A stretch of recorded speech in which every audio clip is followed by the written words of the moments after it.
ನಮಸ್ಕಾರ ಎಲ್ಲರಿಗೂ ಮದರ್ಸ್ ರೆಸಿಪೀಸ್ಗೆ ಸ್ವಾಗತ. ಇವತ್ತು ತುಂಬಾ ರುಚಿಯಾಗಿ ಹಾಗೆಯೇ ಸುಲಭವಾಗಿ ಕ್ಯಾಪ್ಸಿಕಮ್ ಮಸಾಲ ಹೇಗೆ ಮಾಡೋದು ಅಂತ ತೋರಿಸ್ತಾ ಇದ್ದೀನಿ. ಇದನ್ನು ಅನ್ನ, ಪೂರಿ, ಚಪಾತಿ, ದೋಸೆ ಜೊತೆ ತಿನ್ನೋಕ್ಕೆ ತುಂಬ ರುಚಿಯಾಗಿರುತ್ತೆ. ಬನ್ನಿ ಹೇಗೆ ಮಾಡೋದು ಅಂತ ನೋಡೋಣ. ಮೊದಲಿಗೆ ಇಲ್ಲಿ ನಾನು ಒಂದು ಪ್ಯಾನಿಗೆ 1 ಸ್ಪೂನಷ್ಟು ಕೊತ್ತಂಬರಿ, ಅರ್ಧ ಸ್ಪೂನಷ್ಟು ಜೀರಿಗೆ, 1/4 ಸ್ಪೂನಷ್ಟು ಕಾಳುಮೆಣಸು, ಹಾಗೆಯೇ 8 ರಿಂದ 9 ಗೋಡಂಬಿನ ಹಾಕಿಬಿಟ್ಟು ಸ್ವಲ್ಪ ಹೊತ್ತು ಹುರ್ಕೊಳ್ಬೇಕು. 1 ನಿಮಿಷ ಹುರ್ಕೊಂಡ್ರೆ ಸಾಕಾಗುತ್ತೆ.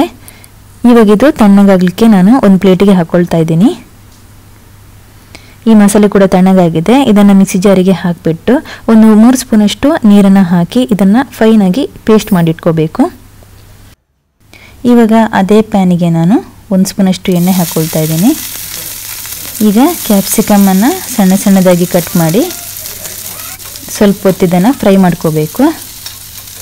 ಜಾಸ್ತಿ ದೊಡ್ಡ ಸೈಜ್ ಬೇಡ, ಮೀಡಿಯಮ್ ಸೈಜಲ್ಲಿ ಕಟ್ ಮಾಡಿ ಫ್ರೈ ಮಾಡಿದರೆ ಸಾಕು. ಈಗ ಇದನ್ನು ನಾನು ತಟ್ಟೆಗೆ ಎತ್ತಿಡ್ತಾ ಇದ್ದೀನಿ. ಇವಾಗ ಅದೇ ಪ್ಯಾನಿಗೆ ನಾನು 2 ಸ್ಪೂನಷ್ಟು ಎಣ್ಣೆನ ಹಾಕ್ಕೊಂಡಿದ್ದೀನಿ.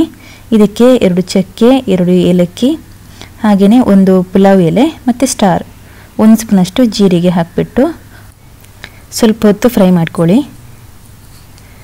ಇವಾಗ ಇದಕ್ಕೆ ನಾನು 2 ಮೀಡಿಯಮ್ ಸೈಜ್ ಈರುಳ್ಳಿನ ಸಣ್ಣ ಸಣ್ಣದಾಗಿ ಕಟ್ ಮಾಡಿ ಹಾಕ್ಕೊಳ್ತಾ ಇದ್ದೀನಿ. ಈ ಈರುಳ್ಳಿ ಸ್ವಲ್ಪ ಸಾಫ್ಟ್ ಆಗಬೇಕು, ಅಲ್ಲಿವರೆಗೂ ಈ ರೀತಿ ಚೆನ್ನಾಗಿ ಫ್ರೈ ಮಾಡ್ತಾ ಇರಿ. ಇವಾಗ ನೋಡಿ ಈರುಳ್ಳಿ ಸಾಫ್ಟ್ ಆಗಿದೆ. ನೆಕ್ಸ್ಟ್ ಇದಕ್ಕೆ ನಾನು 1 ಸ್ಪೂನಷ್ಟು ಶುಂಠಿ ಬೆಳ್ಳುಳ್ಳಿ ಪೇಸ್ಟನ್ನು ಹಾಕ್ಕೊಳ್ತಾ ಇದ್ದೀನಿ. ಇದನ್ನು ಸ್ವಲ್ಪ ಹೊತ್ತು ಹಸಿ ವಾಸನೆ ಹೋಗುವವರೆಗೂ ಫ್ರೈ ಮಾಡ್ಕೋಬೇಕು.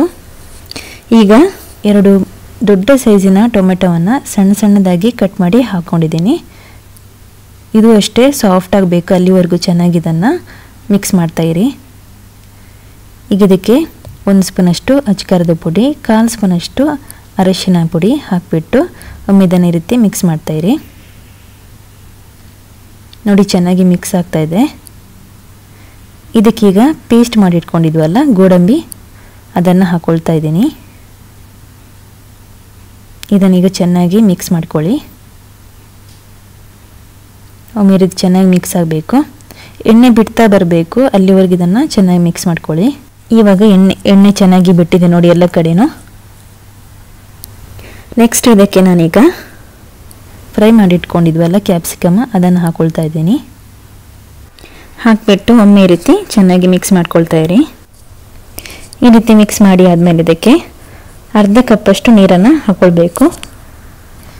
ಜಾಸ್ತಿ ಹಾಕ್ಕೊಳ್ಳೋಕೆ ಹೋಗಬೇಡಿ, ಸ್ವಲ್ಪ ತಿಕ್ಕಾಗಿರಬೇಕು, ಅದಕ್ಕೋಸ್ಕರ ನಾನು ಅರ್ಧ ಕಪ್ಪಷ್ಟು ನೀರನ್ನು ಹಾಕ್ಕೊಳ್ತಾ ಇದ್ದೀನಿ. ಇದನ್ನು 1 ನಿಮಿಷ ಈ ರೀತಿ ಮುಚ್ಚಳನ ಮುಚ್ಚಿಡಿ.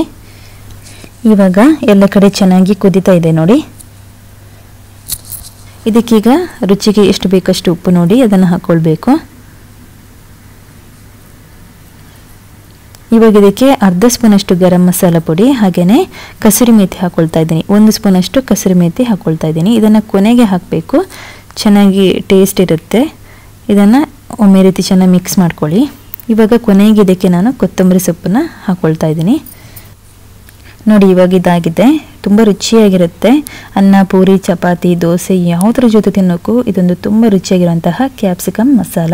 ನೀವು ಇದೇ ಥರ ಮನೆಯಲ್ಲಿ ಮಾಡಿ ನೋಡಿ, ಹಾಗೆ ನಿಮ್ಮ ಅಭಿಪ್ರಾಯವನ್ನು ಕಮೆಂಟಲ್ಲಿ ತಿಳಿಸಿ. ನಾನು ಈ ರೆಸಿಪಿ ನಿಮ್ಗೆ ಇಷ್ಟ ಆದರೆ ಪ್ಲೀಸ್ ಸಬ್ಸ್ಕ್ರೈಬ್ ಮಾಡಿ, ಲೈಕ್ ಮಾಡಿ, ಶೇರ್ ಮಾಡಿ. ಮುಂದಿನ ಮತ್ತೊಂದು ರೆಸಿಪಿಯೊಂದಿಗೆ ಮತ್ತೊಮ್ಮೆ ಬರ್ತೀನಿ. ಅಲ್ಲಿವರೆಗೂ ಧನ್ಯವಾದಗಳು.